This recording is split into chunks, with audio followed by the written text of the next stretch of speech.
Kita tidak yakin partai akan ada yang nekat, baik diinginkan ataupun tidak diinginkan oleh rakyat. Yang penting kita usung atau kita dukung pasangan calon ini. Kita tidak yakin partai akan mau senekat itu.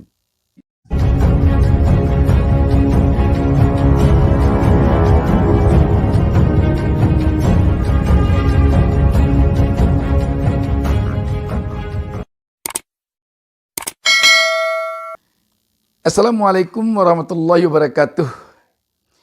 Kita berjumpa lagi dalam kesempatan ini. Saya Bustaminarda kembali mendoakan kepada Allah Subhanahu wa taala, Tuhan Yang Maha Esa. Semoga kita seluruhnya selalu berada di dalam lindungan Allah Subhanahu wa taala, Tuhan Yang Maha Esa. Dan semoga kita diberinya petunjuk ke jalan yang benar. Sahabat BN, partai-partai yang tidak mendukung Anies nanti sebagai calon presiden pada tahun 2024, besar kemungkinan suaranya akan tergerus di 32 provinsi di Indonesia. Seluruh provinsi di Pulau Jawa, seluruh provinsi di Pulau Sumatera, seluruh provinsi di Pulau Sulawesi, dan kecuali satu provinsi di Pulau Kalimantan dan satu provinsi di Pulau Papua. Seluruhnya kecuali yang dua provinsi itu adalah provinsi yang unggul Anies Baswedan sebagai pilihan rakyat. Ini terbukti dari hasil penjaringan yang dilakukan Partai Nasdem, yang disampaikan oleh ketua-ketua Partai Nasdem dari 34 provinsi yang ada di Indonesia baru lalu dalam rakernasnya. Kenapa kita berani mengatakan bahwa kalau seandainya nanti ada partai di 32 provinsi itu tidak mencalonkan Anies Baswedan sebagai calon presidennya, dikhawatirkan akan tergerus suaranya di sana. Kita bisa menarik kesimpulan kepada Pilpres tahun 2019 ketika Presiden Joko Widodo muncul dan menjadi calon presiden. Kita dapat melihat pada seluruh provinsi yang dimenangkan oleh Joko Widodo, bagi partai yang di sana tidak mencalonkan Joko Widodo, kita lihat memang suaranya tergerus. Sebaliknya, di provinsi-provinsi yang mengalami kekalahan Joko Widodo, memang partai-partai yang mendukung Prabowo Subianto menang. Ini dapat kita perhatikan. Jadi dengan demikian kita yakin partai-partai sekarang ini telah mengambil ancang-ancang secara real bagaimana dia nanti agar bisa mendapat efek dari calon presiden dan calon wakil presiden yang diusungnya atau yang didukungnya. Jika partai salah-salah mengusung atau mendukung pasangan capres dan cawapres, sangat besar kemungkinan dia akan mengalami kerugian dari sisi perolehan suara. Kita melihat Nasdem di dalam melakukan penjaringan terhadap calon-calon presiden yang dikemukakannya pada Rakernas baru lalu, kelihatannya memang betul-betul Nasdem melakukan penjaringan tidak sedikit pun berdasarkan hubungan emosional antara Partai Nasdem Provinsi Kabupaten Kota dengan DPP, khususnya dengan Surya Paloh. Buktinya, Surya Paloh tidak masuk ke dalam 3 nama calon presiden yang diumumkan oleh Partai Nasdem dalam rakernasnya kemarin. Bahkan Surya Paloh ketika ditanya oleh salah seorang wartawan, kenapa namanya tidak masuk, padahal dia adalah ketua umum Partai Nasdem, Surya Paloh dengan sangat rendah hati menjawab bahwa dia sadar diri kalau dia upayakan, kalau dia paksakan untuk mencalonkan diri, mungkin tak ada yang milih katanya. Jadi ini membuktikan bahwa Partai Nasdem di dalam melakukan penjaringan terhadap calon presiden benar-benar berdasarkan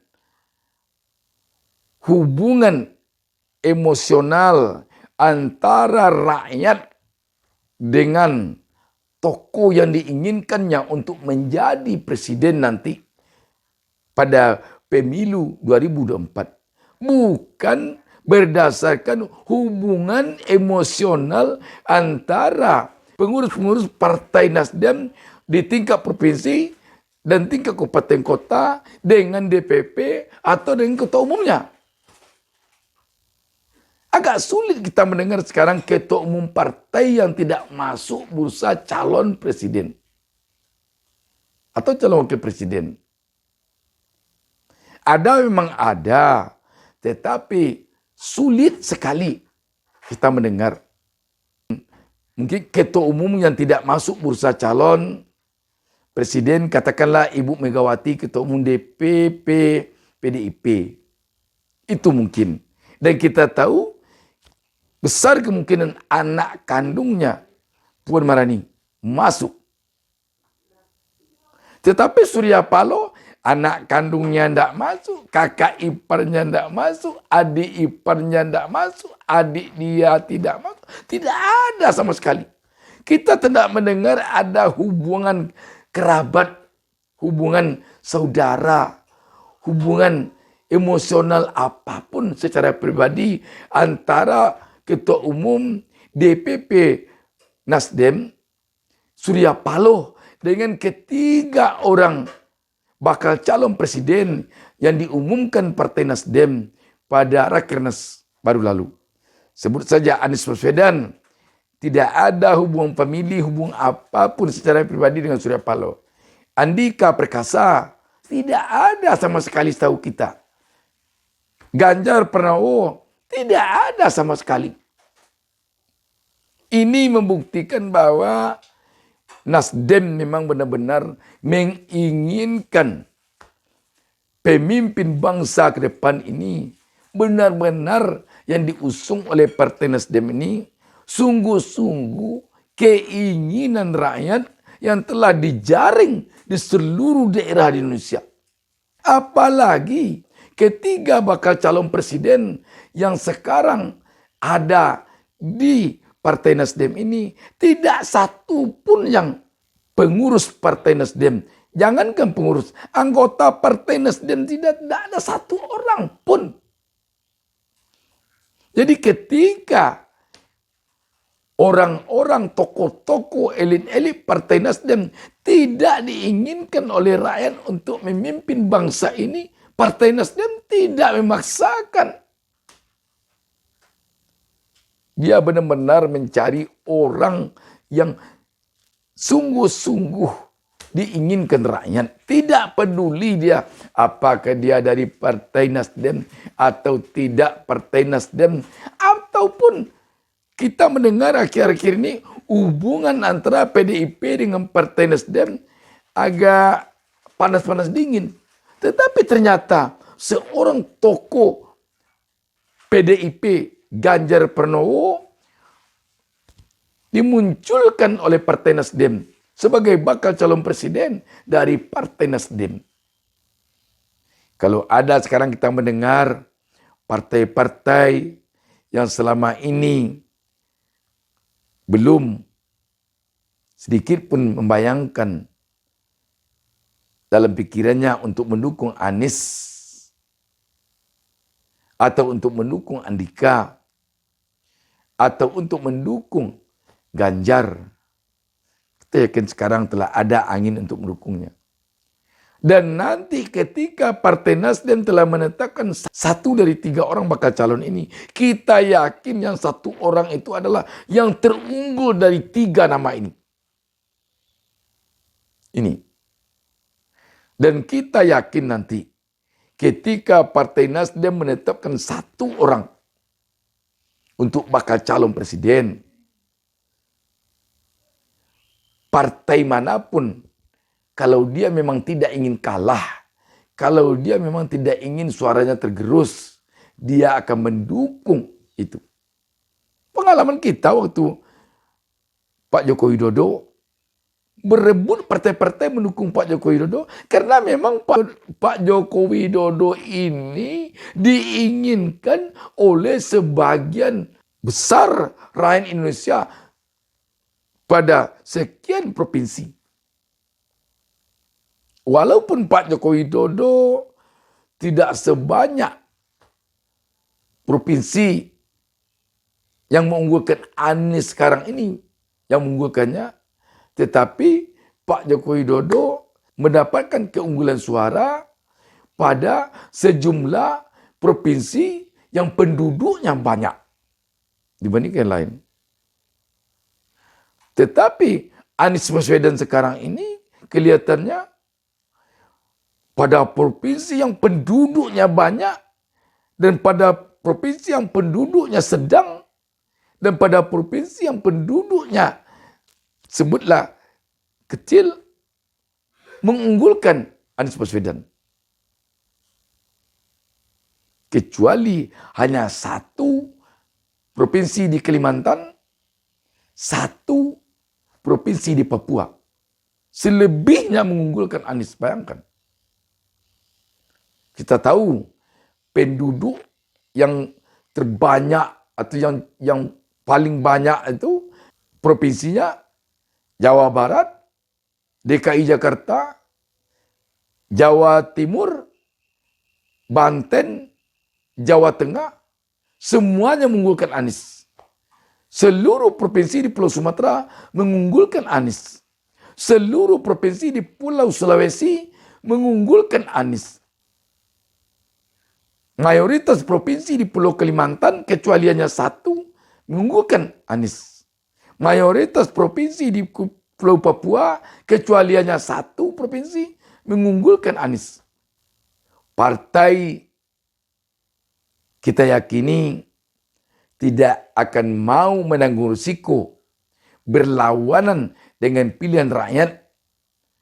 Tokoh yang diusung atau yang didukungnya tidak akan mau partai. Karena risikonya nanti akan sangat besar. Harga yang harus mereka bayar sangat besar kalau mereka mengusung atau mendukung orang yang kebetulan tidak mendapat suara yang unggul di provinsi-provinsi yang ada itu tadi. Tidak yakin kita partai akan mau menanggung risiko menggerus suaranya. Sudah jelas ini yang diinginkan rakyat.